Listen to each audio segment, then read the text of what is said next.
ప్రయాణికులు మరియు సిబ్బందికి అత్యవసర పరిస్థితుల్లో ఉపయోగపడేలా ప్రథమ చికిత్స నిమిత్తం ఉచిత మెడికల్ కిట్లను ఒంగోలు మెడికోర్ హాస్పిటల్ వైద్యులు డాక్టర్ శ్రీధర్ బాబు పంపిణీ చేశారు.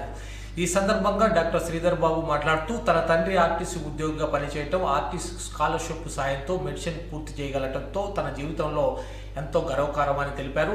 ఆర్టీసీ తమకు చేసిన మేలు రుణం తీర్చుకునే అవకాశం లభించటం తన అదృష్టమని ఆయన పేర్కొన్నారు. మంగళవారం నాడు పొదిలి ఆర్టీసీ డిపో గ్యారేజ్ నందు నిర్వహించిన మెడికల్ క్యాంపులో ఆర్టీసీ డ్రైవర్లు, కండక్టర్లు, కార్మికులకు ఆరోగ్య పరిరక్షణపై అవగాహన కల్పించారు.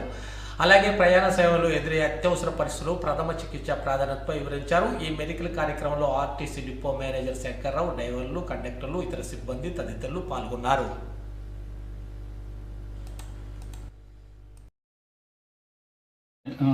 ప్యాసింజర్స్ కూడా ప్యాసింజర్స్ లో ఎవరికైనా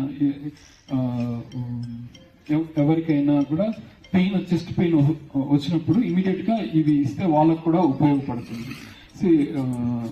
ఇది ఈ థాట్ నాకు ఎప్పుడు వచ్చిందంటే, నేను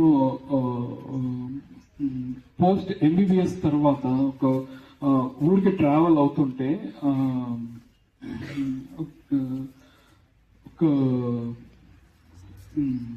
ఒక బస్సులో ట్రావెల్ అవుతుంటే అప్పుడు ఒక పేషెంట్కి అవసరం పడింది. అప్పుడు నేను ఎంబీబీఎస్ అయినప్పటికీ కూడా నేను కూడా ఒక లేమెన్ లాగానే ఉండగలిగాను, కానీ ఏం చేయలేకపోయినా. అప్పుడు అనిపించింది, సో సమ్ సింపుల్ మెడికేషన్ ఉన్నా కూడా సేవ్ చేయొచ్చు కదా. లక్కీగా ఆ పేషెంట్ని ఆ రోజు సేవ్ చేయగలిగాము. అంటే సిపిఆర్ అంటే బస్లోనే పేషెంట్ని పడుకోబెట్టి సిపిఆర్ చేసామన్నమాట. సో అట్లా సేవ్ చేయగలిగాము. ఆ రోజు చేశాను. సో అది బ్రెయిన్లో అప్పటి నుంచి ఉంది. కాకపోతే ఇప్పుడు నాకు అవకాశం వచ్చింది. సో ఇది కార్డియాలజిస్ట్, ఇంటర్వెన్షన్ కార్డియాలజిస్ట్. నేను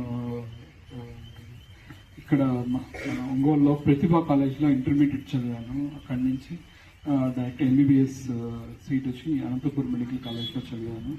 తర్వాత కర్నూలు మెడికల్ కాలేజ్లో పీజీ చేశాను. తర్వాత నిమ్స్ హైదరాబాద్లో కార్డియాలజీ చేశాను. అయిపోయిన తర్వాత నిమ్స్లో అయిపోయిన తర్వాత తిరుపతి స్విమ్స్లో అసిస్టెంట్ ప్రొఫెసర్గా 1 year వర్క్ చేశాను. తర్వాత 2017లో ఇక్కడ మన కిమ్స్ హాస్పిటల్ ఒంగోలులో హెడ్ ఆఫ్ ది డిపార్ట్మెంట్గా 7 years అక్కడే